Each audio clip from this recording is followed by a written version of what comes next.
বলতে পারো 6 মাসে একবার চাটা বানাই। চাপা শিখছে, তাই বিরিয়ানি খাইনি, তাহলে আজকে বিরিয়ানি করা যায়। তো সুন্দর কষিয়েছে, কালারটা কিন্তু দারুণ। চলো চটপট করে লাঞ্চটা করে নিই। হ্যালো বন্ধুরা, গুড মর্নিং। কেমন আছো তোমরা? আশা করি তোমরা সবাই ভালো আছো, আর আমিও কিন্তু বেশ ভালো আছি। দেখতেই পাচ্ছ আজকে সকাল সকাল ঘুম থেকে উঠে আমি কিন্তু চলে এসেছি রান্নাঘরে চা বানাতে। আমি কিন্তু বলতে পারো 6 মাসে একবার চাটা বানাই। জানো, বিয়ের আগে আমার কত শখ ছিল আমার বর সকালবেলা ঘুমোবে আর আমি সকালবেলা চা করে নিয়ে গিয়ে তার হাতে দেবো। কি ভালো একটা রোম্যান্টিক সিচুয়েশান তৈরি হবে। আসলে ওই টিভিতে সিনেমাতে দেখে দেখে যা কিছু মাথায় ঢোকে আর কি।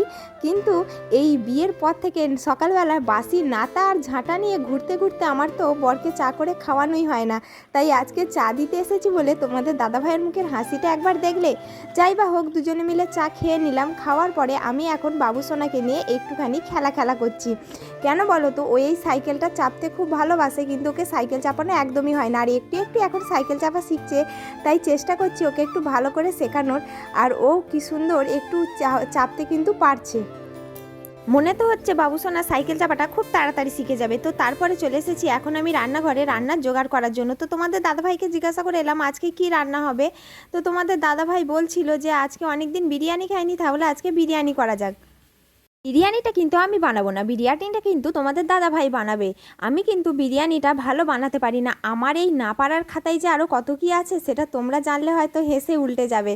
আর আমাকে দেখে মনে হয় হয়তো আমি অনেকটাই কাজ করি। হ্যাঁ করি, কিন্তু আমি যতটা পারি ততটাই করি, আর যেটুকু পারি না সেটুকুও কিন্তু আমি করার চেষ্টা করি।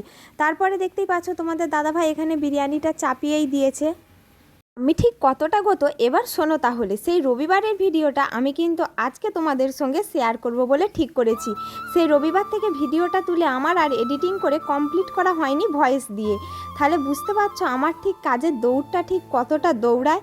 আরে আমাদের বাড়িতে সবাই কাজে ব্যস্ত, অকাজের বলতে শুধু একমাত্র আমিই আছি। তারপরে দেখো তোমাদের দাদাভাই কিন্তু চিকেনটা কত সুন্দর কষিয়েছে, কালারটা কিন্তু দারুণ এসেছে।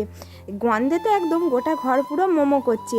এদিকে আবার আমাদের বাড়িতে সবাই বিরিয়ানি খায় না, তাই জন্য বাকি সবার জন্য চিকেন কারি হবে। মানে আমাদের বাড়িতে তো আমার শ্বশুর আর শাশুড়ি মা, আমি তোমাদের দাদাভাই আর আমার ছেলে। তো শ্বশুর আর শাশুড়ি মা কিন্তু বিরিয়ানি খায় না। জানি না আজকে চিকেন কারিটা কেমন হবে, তবুও বানাচ্ছি মনে ফুল কনফিডেন্স নিয়ে। আশা করি চিকেন কারিটা ভালোই হবে। তারপরে দুপুরবেলা যখন খেয়েছিলাম চিকেন কারিটা কিন্তু বেশ ভালোই ছিল, আর বিরিয়ানিটা তো অসাধারণ হয়েছে। আসলে ওনাদের দুজনের একটাই সমস্যা, বিরিয়ানির যে উগ্র গন্ধটা ওটা ওনারা নিতে পারেন না, আর হালকা গন্ধ দিলেও সেই মনে হয় বেশিই দিয়ে দিয়েছি, তাই জন্য ওনারা খানও না। এদিকে দেখো তোমাদের দাদাভাইয়ের কিন্তু চিকেন ভাত দুটোই কিন্তু বিরিয়ানির জন্য তৈরি করা হয়ে গেছে। এবার কিন্তু একে একে ও কিন্তু লেয়ারটা দেবে। বিরিয়ানিটা যদিও তোমাদের দাদাভাই বেশি পছন্দ করে, আমিও কিন্তু খুবই অল্প খাই। তো এখন দুপুরবেলার লাঞ্চের সময়, চলো চটপট করে লাঞ্চটা করে নিই।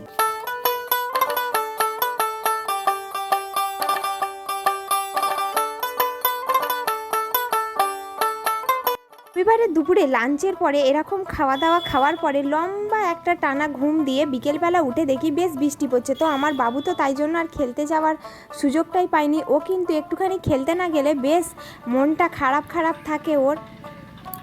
তাই জন্য আর কি করা যাবে, ঘরেই নিয়ে খেলছিলাম। আর এই গাড়িটা দেখতে পাচ্ছ, এই 2-3 দিন আগে কিনে দিয়েছি, কিন্তু এই গাড়িটা আজকে খেলতে বসেই প্রথম দিনই কিন্তু গাড়িটাকে ভেঙে ফেলেছে। এ যে কী করবে না করবে কিছু খুঁজে পায় না, আর আজকাল তো দোকানে যাই দেখে তাই কেনে। তো আজকের ভিডিওটা এই পর্যন্ত। ভালো লাগলে লাইক কমেন্ট শেয়ার একটা সাবস্ক্রাইব।